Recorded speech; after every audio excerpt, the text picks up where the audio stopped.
I can tell you that we've heard from our grandparents over and over again that our children are a reflection of our community. And, you think about that for us in our community in Huna, you know, a lot of our travel is on the ferry system. And one of the grandparents just recently said, "We saw your students traveling and we saw them traveling for sports. They were all wearing, they had their Huna Braves gear on." And she said, "And they were so sweet. They were sitting there, they were quiet, they were kind, and they were representing their community." She said, so it was a couple, a grandma and a grandpa. And she said, "I was so thankful when I saw them that I realized, oh, these are my relatives." And she said, "You represent your community so well. Your children sure are a reflection of your grandparents." It was like really heartwarming, to hear that. Those are the kinds of things you want to hear. So, what does success look like? I think that success is each community identifies what that looks like, and for us, success is our children. Success is our fish returning to the waters every year. Success is something that's when you see your traditions, your ways of being, Tlingit Tuni, the way that we think about things, when you see those things happening in real life, that's success. When our children are going out and hunting with their uncles, and when they're getting their first deer and they're bringing it in and sharing it with the community, that is success. So when we think about what does a healthy community look like? Why do we want to have these connections and why are they so important? I mean, for us, it's time immemorial that these connections have existed. Our connections with our animals, just as though the two-legged and the four-legged, they used to talk and walk amongst each other. Our grandparents tell us about stories of origin, and where these were our relatives. We are a matrilineal society, and so we follow our clan identity from our mothers, but we understand the importance of balance and reciprocity.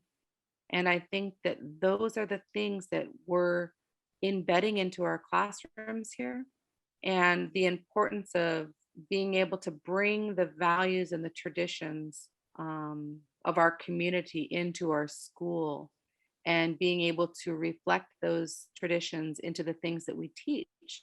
So, for example, we have a all school kuik, and at the end of the school year, so we're getting ready to have our 30th annual, hopefully in 2022. And with the work of the many grandparents that really fought to keep language in our schools when it wasn't cool, right? It was not only not cool, but it was like absolutely almost forbidden. And I say almost very lightly because it was actually forbidden, right? And so they fought so long and so hard, and in the steps of many, many grandparents in front of us, there were people like Catherine Mills, Yahuan Fa, and there were people like Jenny Lindoff and Eva Davis, and so many, Beatrice Brown, Amy Marvin, I mean, so many of our grandparents ahead of us coming in and making regalia. And they would sit and they would repair the regalia year after year, and we still have that regalia with the same stitches from our great grandparents. And I think that those things have tied our community together in a way that's so meaningful, but also really reflects and allows those traditions and those values to exist in school. So we host an annual kuik, which is a celebration and a feast where we invite folks in. Our fifth graders, by the instruction of long time, my hero, my mentor, Kashke, Daphne Wright. She has been teaching in Huna City schools alongside with Carol Williams, been teaching alongside for collectively, they've been in the school for over 80 years. Those two women, over 40 years of education under their belt. And they are the ones that have held this practice up, and I say that lightly, the practice, because a lot of times people are like, "Oh, that's so cool. You have a school kuik." Well, in it, every shape and form. It's the same way that we actually have ceremony, so we're showing what it is that is important to us in a very real way. It's not a plaything. It's a very real way. How do you love your opposites? How do you show appreciation for your father's people, your grandfather's people? How do you bring your songs forward? How do you make regalia? How do you harvest foods? These are things that are very, very important to us. And being able to, we do skits in the language. Um, Kashke is amazing. Miss Daphne, right? She's just amazing. And the things that she's been doing for many years now have shined through. And now these are the grandchildren of the people that she taught, and the children that are coming through. So, we're like on our third generation.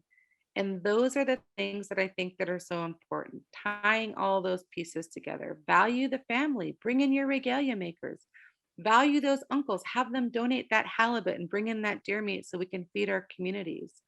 Holding up our students and saying, you know what, for PE class today, we're going to go in the berry bushes and pick berries. And we are going to use these berries to make blueberry jam. Or we're going to see how many of the eagles and how many of the ravens, and we're going to take this and we're going to weigh the amount of berries that each one of these clans has gathered. And we're going to see exactly how many. And then we're going to come and bring them all up. And we're going to do it just like ceremony, the way that we have our berry ceremonies. So there are a lot of things that we've been able to integrate into the school that would not have been able to happen had it not been for those that were before us.